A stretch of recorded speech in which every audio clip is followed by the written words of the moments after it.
Sebelum kita mulai membahas mengenai alasan kenapa kita tidak bisa melihat malaikat, alangkah lebih baiknya kita mengenal terlebih dahulu materi pembentuk malaikat. Kita semua sepakat bahwa malaikat diciptakan dari cahaya. Sebelum kalian simak video ini, selalu saya ingatkan untuk kalian jangan subscribe channel kami dan share video ini apabila tidak bermanfaat. Akan tetapi, jika video ini bermanfaat, tolong bantu untuk subscribe dan share video kami agar kami lebih semangat lagi menghadirkan kisah-kisah menarik selanjutnya.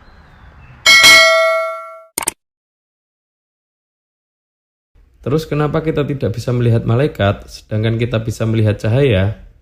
Saya akan kembalikan pertanyaan ini kepada kalian. Apa kalian membayangkan malaikat terbuat dari cahaya yang berwarna kuning? Jika iya, kita akan terlebih dahulu membahas cahaya. Pada pembahasan fisika kuantum, menjelaskan bahwa cahaya sebenarnya mempunyai dua sifat, yaitu sifat cahaya sebagai gelombang dan sifat cahaya sebagai partikel. Beginilah kisah yang menerangkan cahaya mempunyai dua sifat.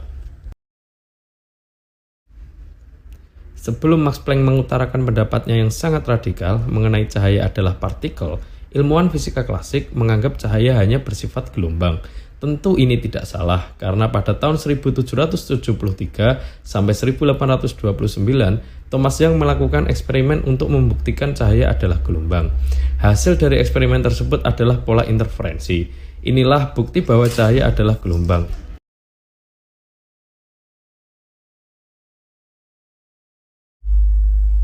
Akan tetapi, pada tahun 1900-an timbul permasalahan besar dalam fisika yang namanya bencana ultraviolet. Kalian pasti sadar bahwa semakin panas sebuah benda, maka warnanya akan berubah, jadi merah, ke orange, ke kuning, lalu memutih. Dalam fisika, ini artinya ada pergeseran panjang gelombang. Para ilmuwan terdahulu mencari tahu hubungan radiasi dengan temperatur dan panjang gelombang. Muncullah rumus Rayleigh-Jeans yang mengatakan bahwa radiasi benda panas akan naik terus menuju tak hingga begitu melewati gelombang ultraviolet. Dahulu, gelombang ultraviolet mempunyai panjang gelombang yang terpendek. Kesimpulannya, dari rumus Rayleigh-Jeans mengatakan bahwa semakin pendek panjang gelombangnya, semakin besar frekuensinya, maka radiasinya akan besar pula. Jika ini benar, tentu akan menjadi sebuah bencana. Karena harusnya kalian tidak mungkin bisa bermain di siang bolong dengan paparan sinar matahari. Kalian pasti akan langsung gosong karena radiasi matahari yang sangatlah besar. Hal inilah yang disebut bencana ultraviolet. Untungnya rumus Rayleigh-Jeans tidak tepat karena faktanya tidak begitu. Matahari yang begitu panasnya hanya mengandung 10% ultraviolet. Teori ini tidak dapat dijelaskan oleh ilmuwan dengan teori klasik pada saat itu. Kemudian, dengan asumsi cahaya sebagai partikel, akhirnya Max Planck berhasil merevisi rumus Rayleigh-Jeans dan akhirnya cocok dengan hasil pengukurannya. Dengan ini, Max Planck mendapatkan hadiah Nobel. Temuan Max Planck ini juga membuat Einstein menyelesaikan masalahnya. Einstein saat itu sedang mengamati efek fotolistrik, efek yang menjadi dasar sel surya di masa sekarang. Einstein mencari tahu mengapa cahaya bisa menghasilkan listrik. Pertama, ia melakukan percobaan dengan cahaya kuning untuk menggerakkan elektron, dan hasilnya elektron tidak bergerak walau cahaya kuning yang ia paparkan sangat terang. Kemudian ia menggantinya dengan cahaya yang berwarna biru, dan hasilnya elektron dapat bergerak walau dengan cahaya yang redup. Einstein lalu berpikir, ini tidak mungkin terjadi jika cahaya adalah gelombang. Ini hanya mungkin terjadi jika cahaya sebagai partikel. Einstein pun dapat menyelesaikan permasalahannya dan mendapatkan hadiah Nobel. Penemuan dua ilmuwan tersebut membuat dunia fisika bingung karena selama ini cahaya dipandang sebagai gelombang, bukan partikel. Jika penjelasan tentang gelombang dan partikel di atas terlalu rumit untuk dicerna, maka kita sederhanakan saja. Gelombang adalah sesuatu yang tidak bisa dipandang atau sesuatu yang tidak mempunyai fisik. Gelombang adalah sebuah gangguan yang merambat dalam ruang. Sederhananya pada HP kalian. HP bisa menangkap gelombang elektromagnetik yang biasa kalian sebut sinyal.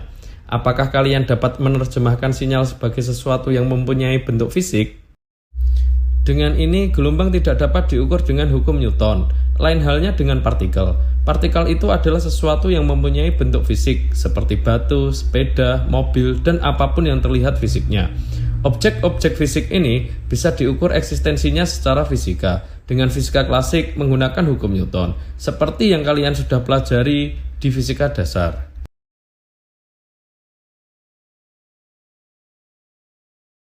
Sederhananya, partikel itu materi, dan gelombang itu bukan bagian dari materi. Kembali ke pokok pembahasan, mengapa kita tidak bisa melihat malaikat? Kita asumsikan terlebih dahulu konsep cahaya sebagai gelombang. Sebenarnya, kemampuan pandang mata kita sangatlah terbatas. Mata kita hanya mampu melihat cahaya tampak saja. Panjang gelombang cahaya tampak terpendek adalah 400 nanometer yang memberikan kesan warna ungu, dan terpanjang 700 nanometer yang memberikan kesan warna merah. Di luar rentang 400 sampai 700 nanometer, mata manusia tidak mampu melihatnya. Contoh, sinar inframerah yang mempunyai panjang gelombang sampai 1 mm, atau sinar ultraviolet yang mempunyai panjang gelombang kurang dari 400 nanometer. Fenomena lain terjadi pada pelangi. Cahaya matahari yang tak terlihat atau bening mengalami pembiasan oleh butiran air, sehingga menimbulkan kesan warna Magico Hibiniu yang mampu dilihat oleh mata kita. Fenomena ini disebut sebagai dispersi cahaya, yaitu penguraian cahaya polikromatik yang tersusun dari berbagai macam warna putih bening menjadi cahaya-cahaya monokromatik yang tersusun satu warna, Magico Hibiniu. Are traveling at the same speed in air, but the moment they hit the glass prism, the speed of the different colors changes in the glass prism. Red has the maximum speed and violet has the minimum speed. Lantas, gelombang cahaya seperti apa yang membentuk malaikat? Apa kalian masih membayangkan bahwa malaikat diciptakan dari cahaya yang berwarna kuning? Jika malaikat diciptakan dari gelombang cahaya tampak, maka seharusnya paling tidak mata kita bisa melihat warnanya. Akan tetapi, jika malaikat diciptakan dari gelombang yang tidak tampak, maka benar sekali jika mata kita tidak mampu untuk melihatnya. Kita lanjutkan pembahasannya dengan mengasumsikan cahaya adalah partikel. Pada asumsi ini, jelas seharusnya cahaya adalah bentuk fisik. Maka kita seharusnya bisa melihat malaikat. Eits, jangan pede dulu. Mari kita lihat penjelasan cahaya adalah partikel pada fenomena ini.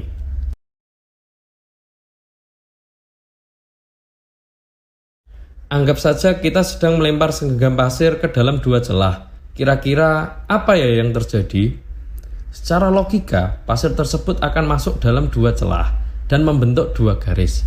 Jadi, di mana logikanya kalau cahaya adalah partikel, sedangkan cahaya membentuk pola interferensi? Tentu sangat tidak masuk akal. Untuk membuktikan cahaya adalah partikel, para ilmuwan pun membuat sebuah percobaan lagi, yaitu dengan menembakkan atom satu persatu.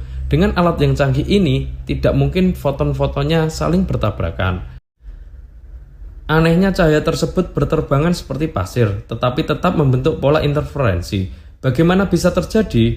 Bagaimana partikel bisa menghasilkan pola seperti itu?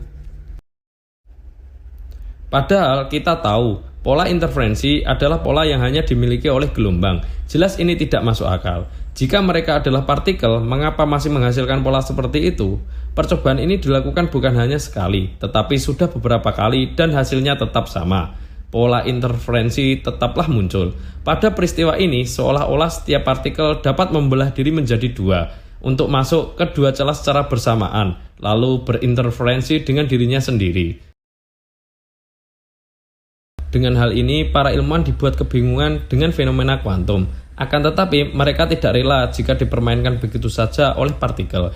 Kemudian, mereka mengulangi percobaan lagi. Akan tetapi, pada percobaan kali ini, para ilmuwan menempatkan detektor di dekat dua celah tersebut, yang tujuannya tidak lain adalah mendeteksi ke celah mana setiap partikel ini masuk. Just above the upper slit that will flash or beep whenever it sees an atom go through that top slit.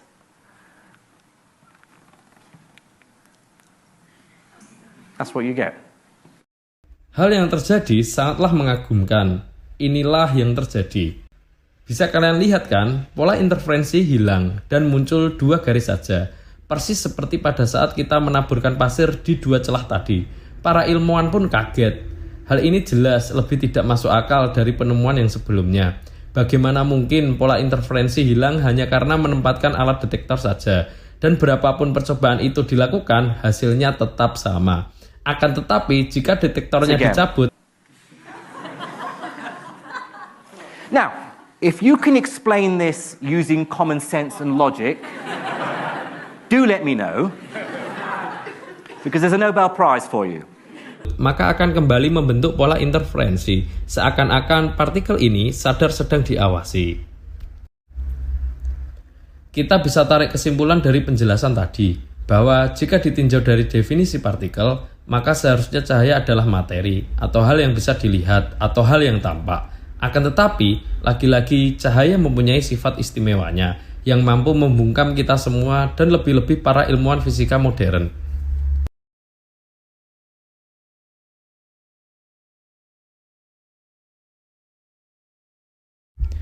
Lalu, apa masih mungkin kita bisa melihat malaikat? Jawabannya, tentu mungkin saja kita bisa melihat malaikat apabila malaikat merubah wujudnya menjadi seperti partikel. Hal ini juga sudah pernah terjadi pada saat sahabat melihat malaikat Jibril mendatangi Rasulullah SAW dalam wujud manusia. Akan tetapi, jika malaikat tidak merubah wujudnya dalam bentuk manusia, tentu mata kita tidak bisa melihatnya karena keterbatasan alat indera kita. Hanya Allah lah yang mengetahui atas segala sesuatu. Seperti halnya yang sudah difirmankan dalam Al-Quran surat Al-Isra ayat 85, yang artinya, dan mereka bertanya kepadamu, Muhammad, tentang ruh. Katakanlah, ruh itu termasuk urusan Tuhanku, sedangkan kamu diberi pengetahuan hanya sedikit.